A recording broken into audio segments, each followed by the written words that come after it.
Who's going home to get the last pizza? You just had a wonderful sport activity.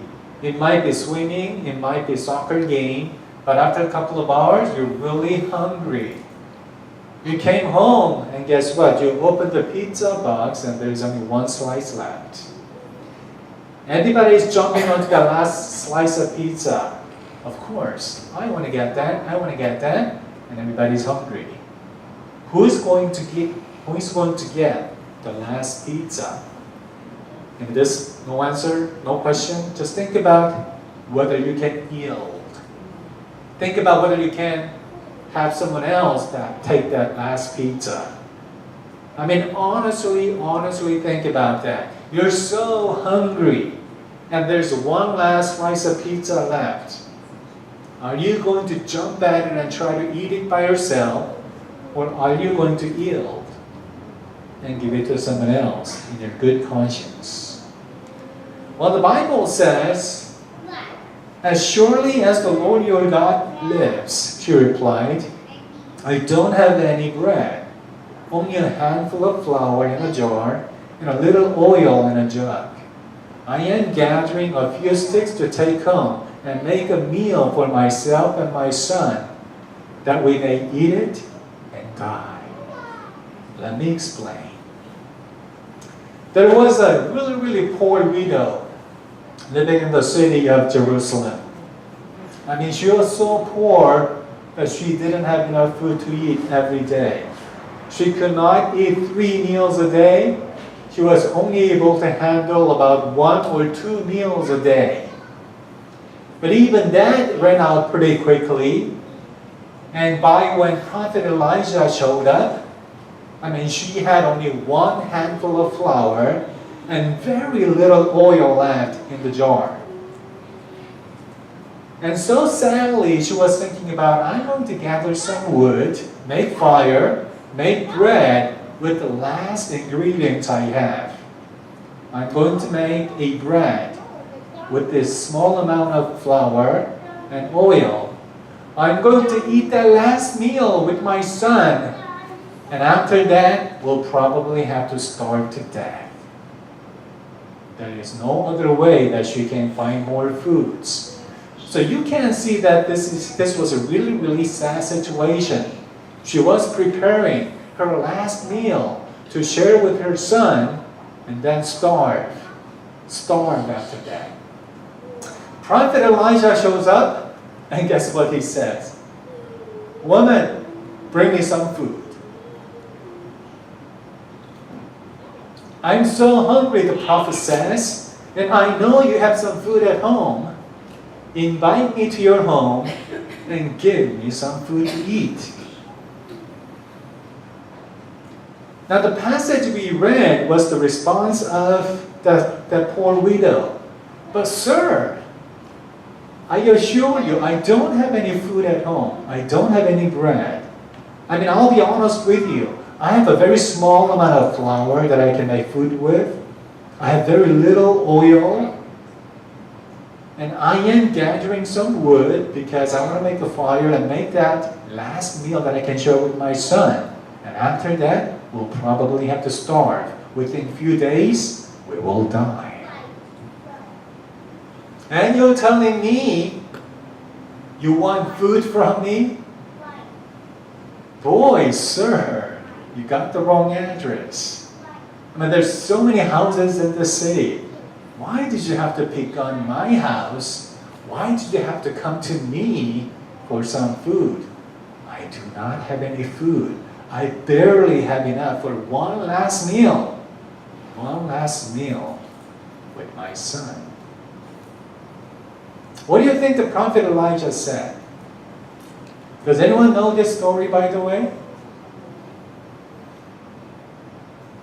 Prophet Elijah, what did he say to this poor woman who didn't have any other food except this one last meal preparation? Do you know, Caitlin?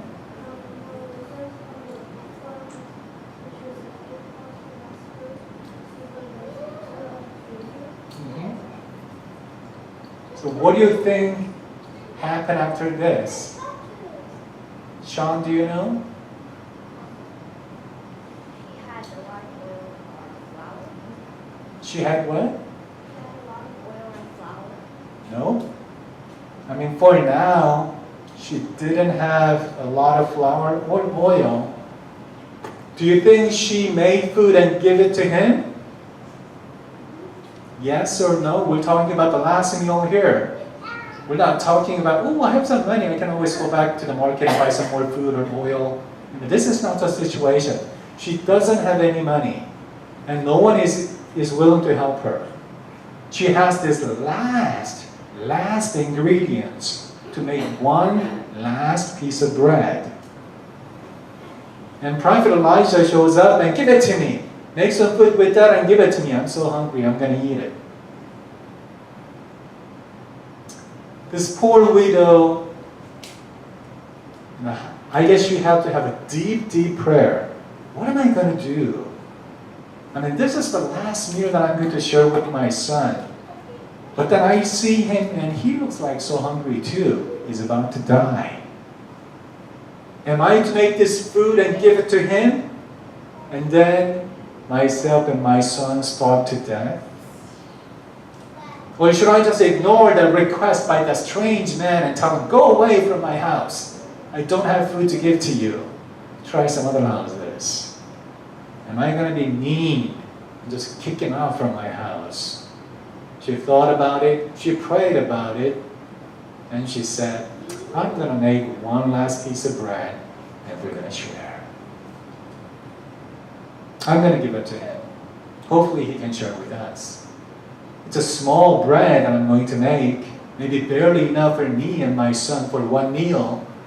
But then he looks so hungry too. So we're going to invite him in and we're going to share this small amount of food, all three of us. Guess what happens? Prophet Elijah was so hungry, he ate everything by himself. No, seriously. He ate everything, the little piece of bread they made, everything by himself. How mean! How cruel! What about this poor widow and her son? Now are they going to die out of starvation because there's no more food in the kitchen? But then the miracle happens. After she used the last handful of flour, after she squeezed out the last drop of the oil from the jug, and make that bread and give to the prophet ate everything, and then he would bless the woman and the son and the kitchen, the house, the life of this family. And the Bible says, in some miraculous ways, the flour kept on coming from the jug, from the jar. I mean, she thought she poured out the last portion of the flour, but then she opens the jar again. The jar is full of flour.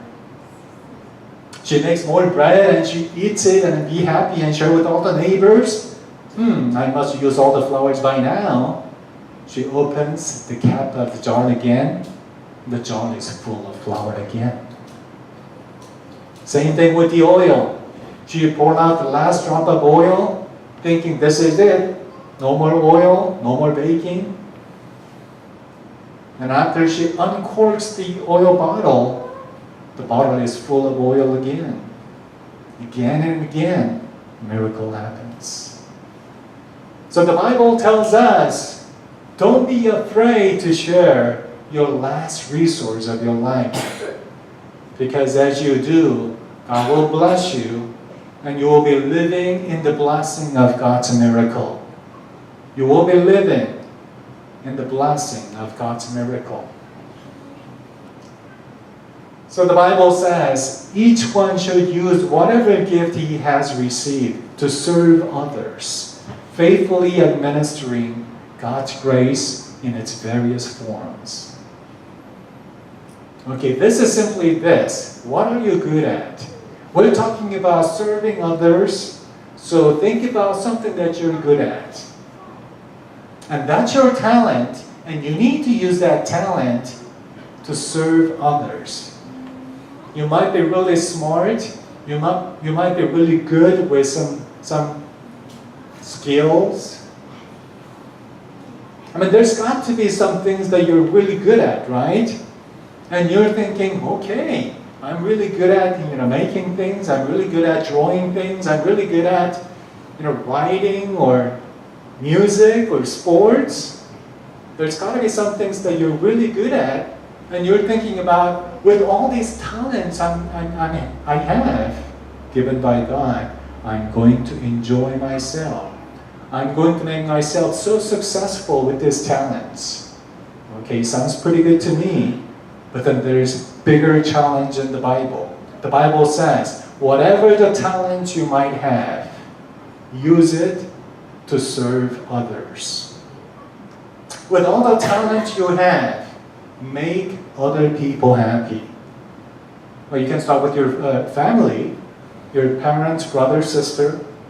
With the talent you have, make your family happy, make your friends happy, your school friends and church friends and a lot of other people you might know, make them happy with the talent you have. And then you will be living in the blessing of the miracle. So this time we put our hands together. Close your eyes, everybody. Close your eyes and put your hands together. And this is our prayer today. Lord, I want to share and give. I want to serve others through my talents. Show me how to do that. I know I'm good at some things, doing some things. How can I use that skill? How can I use that talent in serving others? Think about that and take a moment to pray.